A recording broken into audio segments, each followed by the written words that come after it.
সহিহ বুখারী ওহীর সূচনা অধ্যায় হাদিস নাম্বার ৩। উম্মুল মুমিনিন আয়েশা রাদিয়াল্লাহু তাআলা আনহা থেকে বর্ণিত, তিনি বলেন, আল্লাহর রাসূল সাল্লাল্লাহু আলাইহি ওয়াসাল্লাম এর নিকট সর্বপ্রথম যে ওহী আসে তা ছিল নিদ্রা অবস্থায় বাস্তব স্বপ্নরূপে।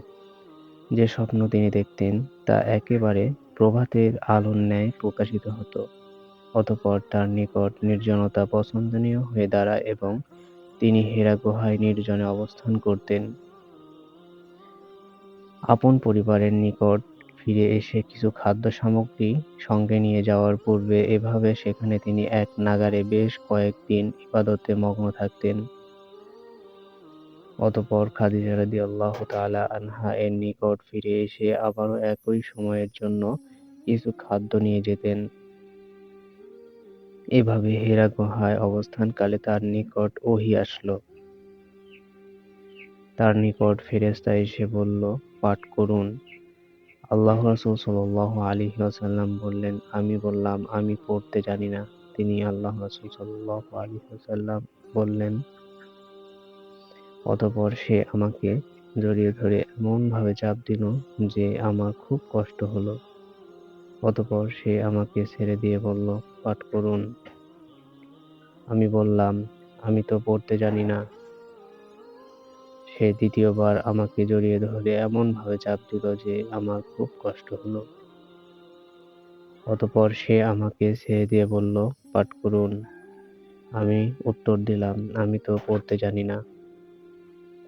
আল্লাহর রাসূল সাল্লাল্লাহু আলাইহি ওয়াসাল্লাম বললেন, অতঃপর তৃতীয়বারে তিনি আমাকে জড়িয়ে ধরে চাপ দিলেন। তারপর ছেড়ে দিয়ে বললেন, পাঠ করুন, আপনার রবের নামে, যিনি সৃষ্টি করেছেন মানুষকে জমাট রক্তপিণ্ড থেকে। পাঠ করুন, আর আপনার রব অতিশয় দয়ালু। অতঃপর এ আয়াত নিয়ে আল্লাহর রাসূল সাল্লাল্লাহু আলাইহি ওয়াসাল্লাম প্রত্যাবর্তন করলেন। তার হৃদয় তখন কাঁপছিল। তিনি খাদিজা বিনত খুয়াইলিদের নিকট এসে বললেন, আমাকে চাদর দ্বারা আবৃত করো, আমাকে চাদর দ্বারা আবৃত করো। তারা তাকে চাদর দ্বারা আবৃত করলেন, এমনকি তার শঙ্কা দূর হল। তখন তিনি খাদিজা রাদিয়াল্লাহু তাআলা আনহা এর নিকট ঘটনার বৃত্তান্ত জানিয়ে তাকে বললেন, আমি আমার নিজেকে নিয়ে শঙ্কা বোধ করছি। খাদিজা রাদিয়াল্লাহু তাআলা আনহা বললেন, আল্লাহর কসম, কখনোই নয়। আল্লাহ আপনাকে কখনো লাঞ্ছিত করবেন না।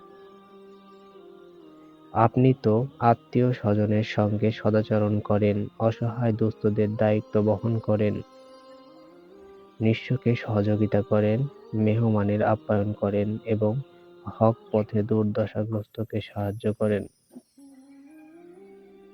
অতঃপর তাকে নিয়ে খাদিজা রাদিয়াল্লাহু তাআলা আনহা তার চাচাতো ভাই ওয়ারাকাহ ইবনু নাওফাল ইবনু আব্দুল আসাদ ইবনু আব্দুল উজ্জাহর নিকট গেলেন, যিনি অন্ধকার যুগে ঈসাই ধর্ম গ্রহণ করেছিলেন, যিনি ইব্রানি ভাষা লিখতে পারতেন এবং আল্লাহর তাওফীক অনুযায়ী ইব্রানি ভাষায় ইনজিল হতে ভাষান্তর করতেন।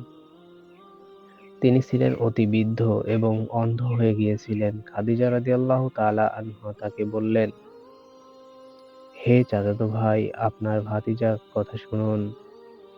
ওয়ারাকাহ তাকে জিজ্ঞেস করলেন, ভাতিজা, তুমি কি দেখো?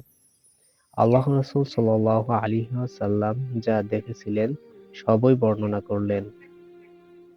তখন ওয়ারাকাহ তাকে বললেন, এটা সেই বার্তাবাহক যাকে আল্লাহ মূসা আলাইহিস সালাম এর নিকট পাঠিয়েছিলেন।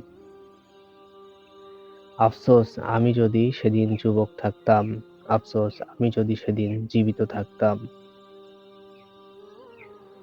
যেদিন তোমার কওম তোমাকে বহিষ্কার করবে। আল্লাহ রাসূল সাল্লাল্লাহু আলাইহি ওয়াসাল্লাম বললেন, তারা কি আমাকে বের করে দেবে? তিনি বললেন, হ্যাঁ, তুমি যা নিয়ে এসেছ অনুরূপ ওহী কিছু যিনি নিয়ে এসেছেন তার সঙ্গেই বৈরিতাপূর্ণ আচরণ করা হয়েছে। সেদিন যদি আমি থাকি তবে তোমাকে জোরালোভাবে সাহায্য করব। এর কিছুদিন পর ওয়ারাকা আলাইহিসসালাম ইন্তেকাল করেন আর ওহীর বিরতি ঘটে।